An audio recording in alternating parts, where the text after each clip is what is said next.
मु मो चैनल को स्वागत करुच्ची। आसते आज गोटे देखा हरड़ मुग जाई प्रस्तुत गोटे एक डालमा देखा। देखो जोटा कि मु हरड़ मुग जाई तैयारी करुच्ची। देखो मुझे हरड़ डाल नहीं से भी मुग डाल नहीं। मुग डालटा मो घर तैयारी मुग डालटा नहीं जोटा कि मुगटा आनी भाजिकी फाड़ करके डालटा प्रस्तुत कर किणा मुग डाली नहीं पारे। देखो लुणटा स्वाद अनुसार नहीं, हल्दी पाउडर नहीं, फुटण नहीं फुटेवाई। देखो यहाँ घीटा नहीं मेन कर मुझे घीरे प्रस्तुत करी। यहाँ भल घीटा मुझे देखो भेजिटेबल तो सब नहीं। भेजिटेबल देखो माटी आलू, सारू, कखारू, कदली, बैगण, बीन्स अच्छी, आलू अच्छी। देखो धनिया पत्र टिके नहीं, तेजपत्र, देखो नड़िया टिके नहीं जोटा कि नड़िया मुझे कुछ कोरिकी नहीं आ कि खंड नड़िया भी नहीं। टमाटो दीटा नहीं। आसते एथर आरंभ करवा डालमाटा। देखो पानीटा भी बसई थी, पानीटा फुटी आसला। प्रथम आसते आम हल्दी और लुणटा पकईदे।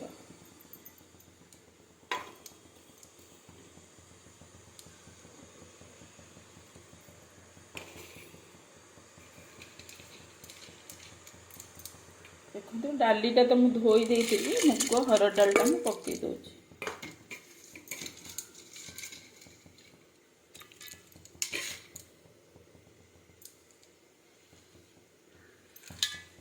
तेजपत्रटा पकईदेली। देखो डालमा तो लोक मैंने बहुत घरे घरे लोक मानकर परिचित डालमाटा ओडिया मानकर। ओषा बार दिन आसिले मेन घर डालमाटा प्रस्तुत करा जाए अरुआ भात सांगे। आपण मैंने यहीपरि भाव में डालमाटा बनातु। डालीटा फुटिला परे मु सब परिया गुड़िक पकई देइछि, किंतु मु कदली आ बैगनटा टिके परे मु पकेइबी। परिया टिके सीझी आसला, डालीटा भी टिके सीझी आसला। आम एथर कदली और बैगनटा पकईदे।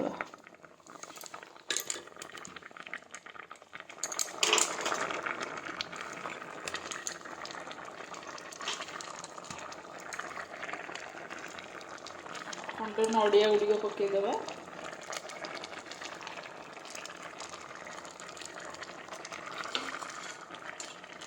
ये मुझे बसई नहीं। आसते प्रथम डालमार गुंडटा प्रस्तुत करवा। देखो सुखीरा लंकाटा पकईदे।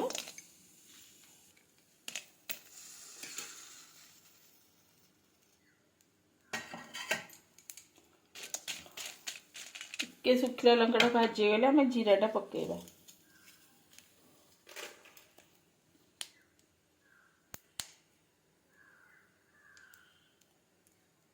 डालमाटा पूरा पूरी हो गला। ये डालीटा को बेसी सीझेबेनी, टिके खंड खंड डाली रखी डालमाटा प्रस्तुत करेंगे। देखो आसते थोड़ा डालमार मसलाटा और डालमाटा बघारी नवा। डालमार छुंकटा भल भाव में करनवा। देखो मु भल घीटा देती। तेणु चाहिए भी घी बदल रिफाइन भी बघारी पारे, किंतु घीरे मु प्रस्तुत करुच्ची घीर डालमाटा। तेणु मु घीटा नहीं।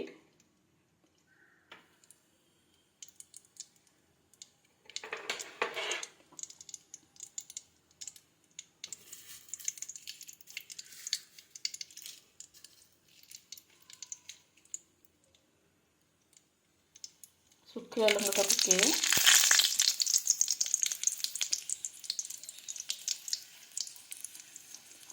पंच फुटणटा दबा।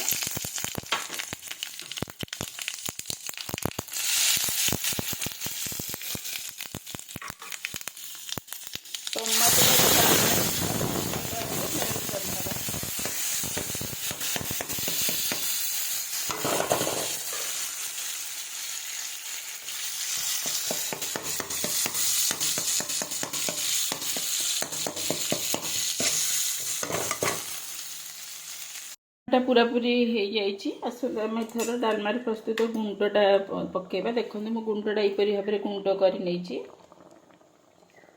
गुंडटा को देदेवे।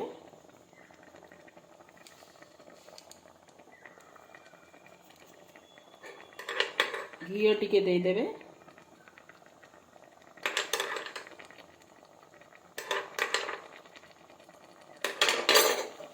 ଧଣିଆ ପତ୍ର ଟିକେ ପକେଇବା।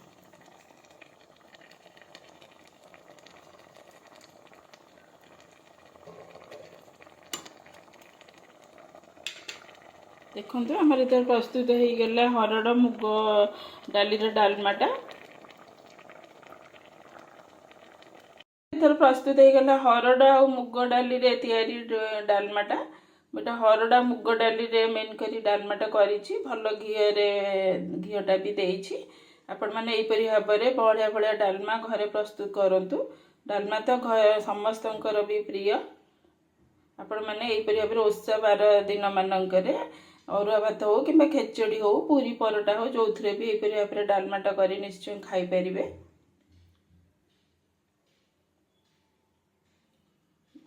ଦେଖନ୍ତୁ ମୋର ଏଇ ସିମ୍ପଲ୍ ଭିଡ଼ିଓଟି ଆପଣମାନଙ୍କୁ କିପରି ଲାଗିଲା ମୋତେ ନିଶ୍ଚୟ ଲାଇକ୍, ସେୟାର ଓ ସବସ୍କ୍ରାଇବ୍ କରନ୍ତୁ, କମେଣ୍ଟସ୍ ମଧ୍ୟ ଦିଅନ୍ତୁ।